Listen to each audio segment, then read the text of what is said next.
बड़ा ताज्जुब होता है कि आप जानवरों को इस्तेमाल करते हैं। Actually, they are the special. दरअसल जानवरों से बेहतर ये काम कोई नहीं कर सकता, इसीलिए हम उन्हें काम पे लगाते हैं। वो कैसे?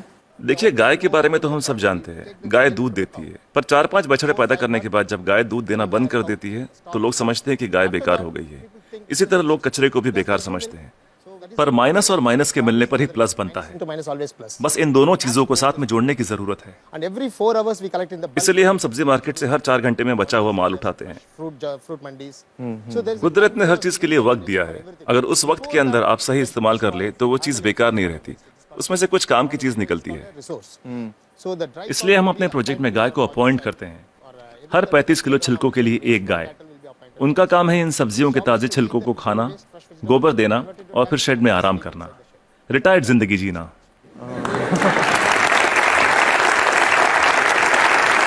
within 8 hours time, सिर्फ 8 घंटे में सारा कचरा घट के गोबर के रूप में 1/4 हो जाता है, the entire waste. और इस गोबर में काफी मात्रा में ईंधन वाली मीथेन गैस Once होती the है। dung comes out, हम तुरंत गोबर को बायोडाइजेस्टर में डाल देते हैं, इसमें से मीथेन गैस निकल जाती है और हमें बिना मीथेन के गोबर का एक घोल मिलता है। methane free cow dung slurry will come out. Immediately इसको हम तुरंत केचुओं के हवाले कर देते हैं। eaten by them and just केचुए उसे खा लेते हैं और उनके पेट से जो बाहर आता है उसे कहते हैं vermi cast. that's called vermicast. ये दुनिया की सबसे बेहतरीन खाद होती है। दुनिया की सबसे बेहतरीन खाद। इसे ब्लैक गोल्ड या काला सोना भी कहा जाता है। It can be directly खेती के लिए बहुत अच्छा है। अगर बैक्टीरिया वाले तरीके से खाद बनाएं तो इसमें 45 दिन लग जाते हैं। और यहाँ देखिए, सोमवार की सुबह 6 बजे माँ सब्जियां काटती है, 9 बजे गाड़ी आकर उसका बचा हुआ हिस्सा ले जाती है, 10:30 बजे हम वो गाय को दे देते हैं, शाम 6 बजे तक गोबर निकल आता we are है। getting the cow dung ready. Put in the biodigester में गोबर से मीथेन निकाल ली जाती है और उसका घोल बचता है, उसे केचुए खा लेते हैं और तीसरे दिन सुबह तक यानी 72 घंटों से भी कम समय में ब्लैक गोल्ड मिल जाता है। खाद बनाने का ये दुनिया का सबसे तेज तरीका है, कोई मशीनें काम नहीं कर पाएगी, वो भी बिजली का इस्तेमाल किए बिना। अमेजिंग। देखिए, आपके पास जो मोबाइल फोन है, चार्ज न करो तो बेकार है, टेक्नोलॉजी फेल हो जाती है, लेकिन गाय जो भी खाती है उससे एनर्जी बनाकर हमें देती है और गाय को रोज चार्ज भी नहीं करना charging पड़ता। the cow every day. और दूसरे जानवरों का इस्तेमाल कैसे होता है? मसलन मुर्गियां क्या करती हैं?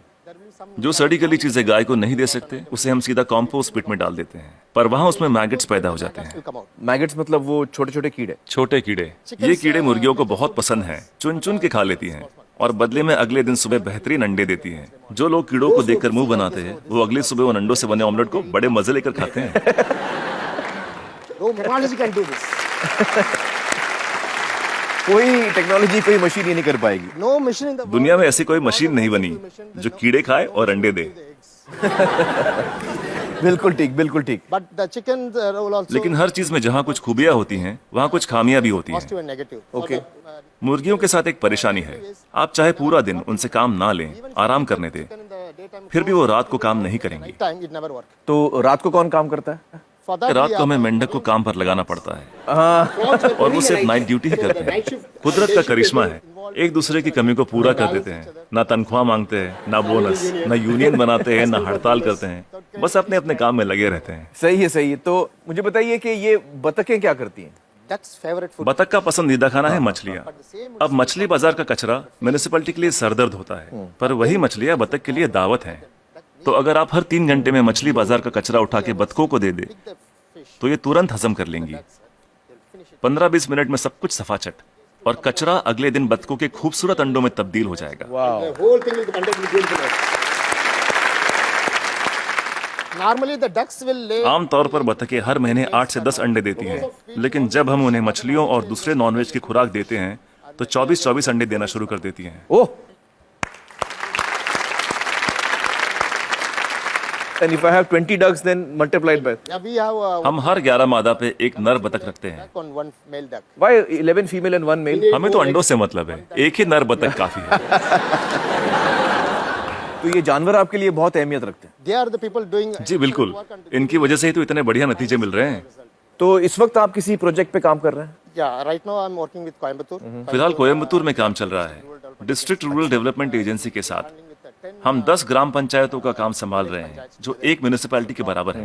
It's equal to one municipality. एक गांव में तो मैं समझ सकता हूं कि ये हो सकता है, क्योंकि वहां पर छोटे पैमाने पे करना है, लेकिन अगर बड़े पैमाने पे करना है, जैसे किसी शहर में करना है, आपका जो तरीका है, ये मुमकिन है? बड़ी म्यूनिसिपैलिटियों की दिक्कत यह है कि शहरों में जगह कम होती है, पर हमें कचरे को 100 किलोमीटर दूर ले जाने की जरूरत नहीं। ये काम हर वार्ड में होना चाहिए, इसलिए डिसेंट्रलाइज मेथड अपनाना बहुत जरूरी है।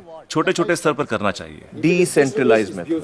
लोग हजारों टन कचरे से एक साथ निपटना चाहते हैं, पर ये सोच ही गलत है। अगर मैं आपको एक बड़ा कटहल दूं, तो आप उसे एक साथ एक बार में खा सकते हैं, लेकिन अगर उसके छोटे छोटे टुकड़े कर दें, तब खाना आसान हो जाएगा। इसलिए हर 2 किलोमीटर की रेडियस पे SLRM सेंटर होने चाहिए। SLRM सेंटर क्या होता है? Solid and liquid resource management centre. तो हर 2 किलोमीटर पे ये सेंटर होना चाहिए। जी, डिसेंट्रलाइजेशन एक कामयाब तरीका है। साथ ही कचरे को अलग अलग इकट्ठा करना भी बेहद जरूरी है। मिसाल के तौर पर सलून में से सिर्फ 6 तरीके का कचरा निकलता है। वो क्या है? महिलाओं के बाल, पुरुषों के बाल, ब्लेड, क्रीम लगे हुए पेपर या टिश्यू, आफ्टर शेव, कॉस्मेटिक्स वगैरह के डिब्बे और कुछ बचा हुआ खाना और फूल वगैरह। some flowers, other things. So we don't. हम नहीं चाहते कि ये चीजें बाकी का कचरा ले जा रहे ट्रक में मिलाई जाए। So one way इसके लिए अलग गाड़ी होनी चाहिए। saloon. जैसे मुंबई में करीब 2000 सलून्स होंगे, 2000 saloons. एक गाड़ी सब जगह घूम के ले लेगी। हर इलाके के लिए एक छोटी गाड़ी। हाँ, अलग अलग एरिया के लिए अलग अलग गाड़ियां होंगी। हाँ। जी, सिर्फ सलून के लिए। दिन खत्म होने से पहले सब बिक जाएगा। आज की तारीख में दुनिया का सबसे कीमती कचरा है महिलाओं के बाल। 2500 रुपए प्रति किलो। वाह वाह। तो दिन भर का जो कचरा है, दिन खत्म होते होते वो इस्तेमाल भी हो जाएगा। अलग अलग इकट्ठा करें तो राज ये है, तरकीब ये है कि शुरुआत से ही मिक्स मत करो। जी, अलग अलग इकट्ठा करो और अलग अलग ही लेकर जाओ। तो आपके पास इसका पूरा प्लान है, मास्टर प्लान है? बिल्कुल है। वाह वाह। Yes, that's- तो मुझे बताइए कि ये जो आपका मॉडल है, इसमें खर्चा कितना आता है? See, this is totally self-sustainable. देखिए, ये मॉडल अपना खर्च खुद निकाल लेता है। Experience, I'm telling you. मैं अपने तजुर्बे से कह सकता हूँ कि आपके घर के हर रोज के कचरे से 3 रुपए वसूले जा सकते हैं। Garbage. मतलब आप अगर मेरा कचरा लेंगे तो आप मुझे 3 रुपए देंगे? उसे 3 रुपयों में बदल सकता हूँ 3 रुपए में तब्दील कर देंगे, बदल देंगे। और कचरा उठाने का कोई भी चार्ज लिए बिना। तो मुझे बताइए कि अगर मुंबई जैसे शहर की जिम्मेदारी आपको दी जाए कि इसको आप साफ कर दीजिए, तो आपको कितना समय लगेगा, कितना वक्त लगेगा आपको? कम से कम 18 महीने। मतलब 1.5 साल। तो मतलब 1.5 साल में आप मुंबई की काया पलट कर सकते हैं। Yes. Ji, it's possible. बिल्कुल कर सकते हैं।